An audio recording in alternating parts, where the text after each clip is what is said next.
I want to begin my remarks this morning by thanking you all so much for welcoming me into your worship today, and of course to Reverend Rebecca for extending the invitation. It is my pleasure to be here. Last time I was in this building, I only participated in the service from down there. This is a whole new perspective for me, and that was, of course, way back in March of 2020. So we can imagine how different things were, just a little over 2 years ago. And it's wonderful to be back, and it's especially heartening to see smiling faces coming back up to me, and also to hear your voices ring out in this beautiful building. So thank you for that. Rabbi Shimon ben Gamliel Omer, al shlosha dvarim ha'olam omed, al hadin ve'al ha'emet ve'al ha'shalom. Rabban Shimon ben Gamliel used to say, on three things does the world stand: on justice, on truth, and on peace. In just a few minutes, we'll be lucky enough to hear the choir sing these words, which come from the book of Pirkei Avot, known as Ethics of Our Fathers, or Wisdom of Our Ancestors in English. This book is part of the Mishnah, the ancient Jewish law code compiled about 2,000 years ago, and it is traditionally studied by Jewish communities, chapter by chapter, in the weeks after Passover. One of the things that is distinct about Pirkei Avot as part of the Mishnah is that it isn't concerned with Jewish law at all. Rather, it is a compilation of ethics, moral maxims, and rabbinic wisdom that give us a window into how the ancient Jewish sages believed we should live moral and ethical lives. All that being said, I have to admit that even though I was familiar with the passage, when Justin first suggested this song, I had to go look up the words closely, and I found myself a little bit incredulous. Were these really the three things that my tradition wanted to establish as the foundation for all of human existence? Justice, truth, and peace? Don't get me wrong, I recognize the tremendous importance of justice, truth, and peace. But for a book of Jewish wisdom aimed at Jewish readers, I was expecting a more uniquely Jewish take. Where is the Torah on that list? Does the Jewish world not stand on believing in only Adonai, our God? What about observing Shabbat, or any of the other countless unique Jewish practices that feel foundational to Jewish life? It turns out there is another very similar teaching earlier in this chapter of Pirkei Avot that addresses these questions. A different rabbi, Simeon the Righteous, also teaches that the world stands upon three things. In fact, he uses the same exact wording. The world stands upon three things: the Torah, the temple service, and acts of loving kindness. That was more along the lines of the teaching I was expecting. Much of ancient rabbinic literature is famous for its disputes. Two or more rabbis diving into the minutiae of text in order to come to a definitive ruling on Jewish law or practice. In these situations, the desired outcome is only one right answer. It's generally a zero-sum game. So there is a temptation to read these texts as two opposing hot takes. The world can only stand on three things. Which rabbi identified the correct three? Despite that, I'm confident that these rabbis aren't disagreeing, and their messages certainly should not be mutually exclusive. Rather, we are left to determine how these two teachings coexist. I believe that these two ancient rabbis were in fact in conversation with each other. Not literally, ideologically. They were exploring the interplay between the universal and the particular. They both wanted the Jewish people to be deeply committed to Jewish thought and practice, which were epitomized by Torah study and, at the time, temple service, and to use those tools, along with acts of loving kindness, as the building blocks for Jewish society. And they also recognized that Jewish culture and society never have and never would exist in a vacuum. And so, were a non-Jewish neighbor to ask what this Judaism thing is all about, the answer would hopefully be, we believe in the pursuit of justice, truth, and peace. We manifest that through Torah, temple service, and acts of loving kindness. What are your strategies? I've been thinking a lot recently about the intersection of the particular and the universal in our different religious practices because of another unique set of three that occurred recently. 2 weeks ago, the holidays of Passover, Easter, and Ramadan all fell on the same weekend, on the same day, in fact, something that occurs only once every 30 years or so. Leading up to that weekend, I kept seeing the same notion pop up in the news. Tensions were expected to rise in Jerusalem as the occasion of these three holidays overlapping increased the specter of violence.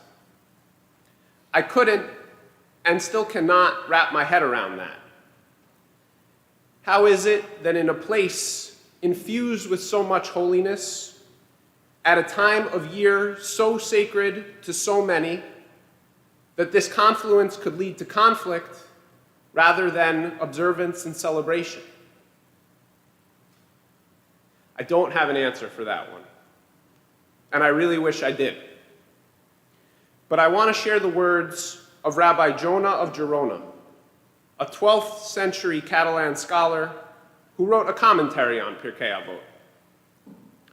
He writes simply and succinctly that peace includes all good things in the world, and there is no end to its benefits.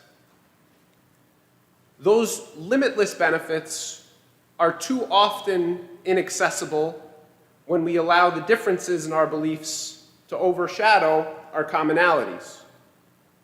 So much of the beauty of our religious practices stems from their diversity, from our own take on what it means to be human or to live in relationship with the divine. If we are able to build a foundation of 3 or 30 or 300 values we know we share, justice, truth, peace, love, generosity, so many others, perhaps from there we can learn how to make the world stand amidst all of our uniqueness and our differences as well.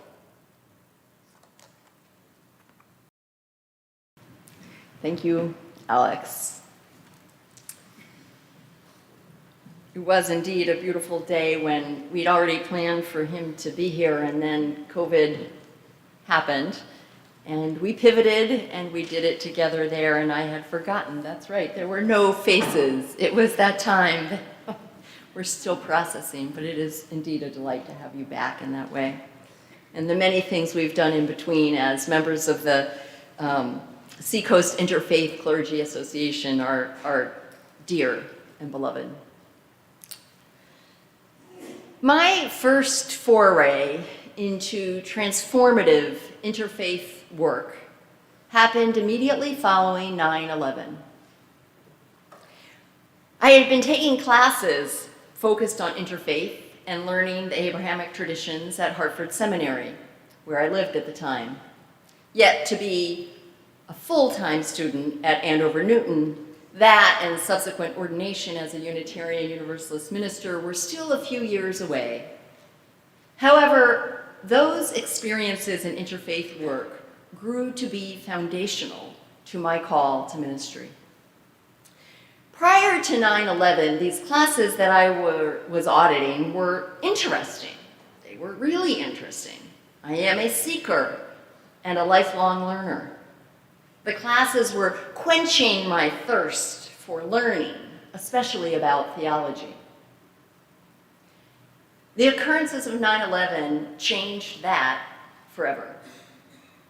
What had started out as an interesting learning became essential in my life as a mother of young children at the time, as a Unitarian Universalist, and ultimately as a minister. At the time, my children were going to a Montessori school in West Hartford, Connecticut. It's a very diverse school, close relations, not large in size, vast in its diversity. We noticed after what happened that some of the children were not coming to class. These children who I loved and whom my children were growing up with, their parents were afraid to send them to school because they were Muslim. We quickly gathered our resources together and we started interfaith book clubs or book groups with the children at the Montessori school and at the Unitarian Universalist Congregation in Hartford. My family and I also began participating in social justice rallies, something that at the time I had never imagined myself doing. Some of you might find that hard to believe, but this was at a time in my life where I was much more focused on the spiritual than the other experience of what it means to be a person of faith. And yet we were there at the Capitol in Hartford, my little ones, one on my back and one in my hand, holding our signs for peace. After 9/11, interfaith work became to me to be about the safety and well-being of people that my family and I knew and loved. And we could no longer sit back and question whether what we did or didn't do really made a difference anyway. Those experiences were also formative for my children. I see it in them to this day as they live as young adults in their mid and late 20s. The decisions that they made about where they went to college, what companies they've chosen to work for, the friends that they have and their life partners are all deeply influenced by those early days of justice and interfaith work. Like most things, the evolution of one's engagement with interfaith work and understanding happens on a continuum. The starting point for many of us is personal learning. Often can be done by reading books, watching videos, taking online asynchronistic classes. We can focus on specific areas that interest us. In situations like that, there is not necessarily any regular interaction with other people. And there's a risk that the information that is being shared is either incomplete because of the diversity within the tradition itself, and sometimes, sadly, inaccurate. It's helpful as we move along this continuum to expand our learning to happen as part of a group, be that in a class or a book group or here at church, where we have the benefit of learning from others. The risk, even there, is still that this is not integrated into our lives. It's a greater likelihood that our lives actually change when we learn within a diverse group of people, affiliated in this case with different faith traditions.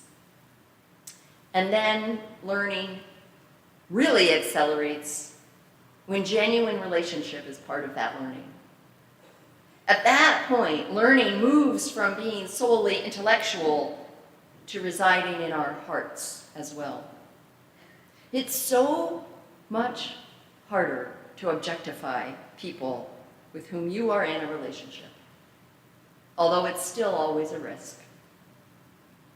There is a risk in even that kind of learning where we are in relationship, that it feels good for everyone involved, but it doesn't go any further.